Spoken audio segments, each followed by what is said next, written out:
Michael Knowles, formerly a sort of third stringer for the Daily Wire, who has rocketed to stardom on the back of anti-transgenderism, is now pretending that words have no meaning and that we don't have video of the things that he said. Let me back up and explain it to you.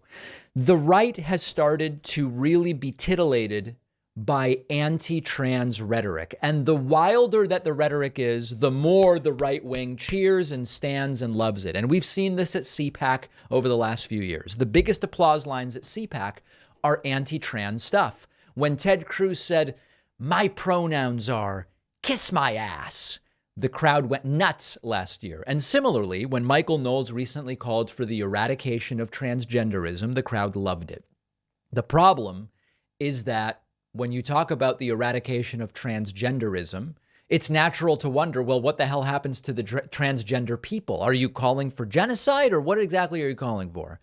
And the blowback has been severe against Michael Knowles. So he is now pretending that words have no meaning. He went on the Tucker Carlson program last night. Of course, he got the hero's welcome from most of right-wing media. And again, this is why they do this stuff. Matt Walsh, another right-winger, has done incredibly well with the anti-trans stuff. So Michael Knowles got jealous. He wanted to jump on the bandwagon, and it's sort of working. But here he is claiming, oh, the left is putting words in my mouth. I've been called all sorts of nasty things by the liberal press, Tucker. It's been nasty, nasty. So I tend to expect everything, but I have to admit, being accused of genocide did take me by surprise. That seemed extreme, even for the fake news media.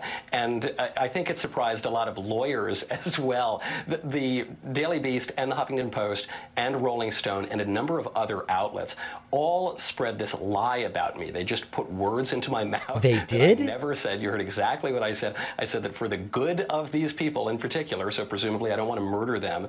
And I talked about an ideology in particular. I'm not talking about eradicating any human beings. Talking about an ideology here. They said that I wanted to commit genocide, and I said, this is libel. This is actionable libel. You know, the libel laws in the United States have quite a high threshold to actually sue. This meets that threshold. It does not. He is not going to collect a single dollar. That I can assure you. I think that unless the news editors at the Daily Beast and Rolling Stone and Huffington Post and all the rest, unless they're completely illiterate, they lied intentionally. And I think their lawyers called them and said, change the headline or you're going to get sued into oblivion. Right. Well, the problem is we have the video. We have the video from his podcast and we have the video from CPAC. And he says we must eradicate transgenderism. Now, but David, he's not saying kill trans people. No, I understand. Let's listen to what he said first. There can be no middle way in dealing with transgenderism. It is all or nothing. If transgenderism is true, if men really can become women, then it's true for everybody of all ages. If transgenderism is false, as it is, if men really can't become women, as they cannot, then it's false for everybody too. And if it's false, then we should not indulge it, especially since that indulgence requires taking away the rights and customs of so many people. If it is false, then for the good of society, and especially for the good of the poor people who have fallen prey to this confusion, transgenderism must be eradicated from public life entirely. Eradicate transgenderism from public life. And then here he is on his podcast a couple of days before CPAC. That I called to ban transgenderism entirely. I made the point that if you want women to have their own bathrooms, if you think women ought to be able to have their own locker rooms and not have to look at gigantic, gross men while little girls are getting changed, if you want any of those things, you have to ban transgenderism entirely. It's not enough to say, well, you have to wait until you're 12 or whatever. All right, so ban it, eradicate it, fine. So let's go through this piece by piece. This is a way of getting attention, and it's working, and he's getting it. He's getting the hero's welcome from the right wing. He's being treated like a martyr, like a victim, getting tons of interviews, and on and on. Succeeded, no problem. What you have to understand if we want to be reasonable people is that there really is no way to separate eradicating transgenderism from an attack on transgender people. Now, I am not making the argument that he is saying kill trans people.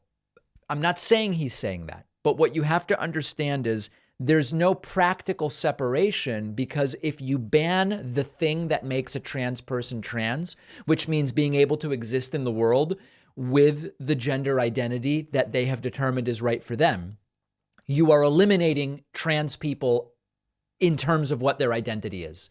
And so you don't literally have to kill them to eradicate them. And of course, these are the types of postmodern semantic linguistic games that the right loves to say the left plays, but they themselves are better at playing them than anybody else. And again, like I said yesterday, would anybody accept this explanation if someone had said, we must eradicate Judaism? No, no, no, no, no.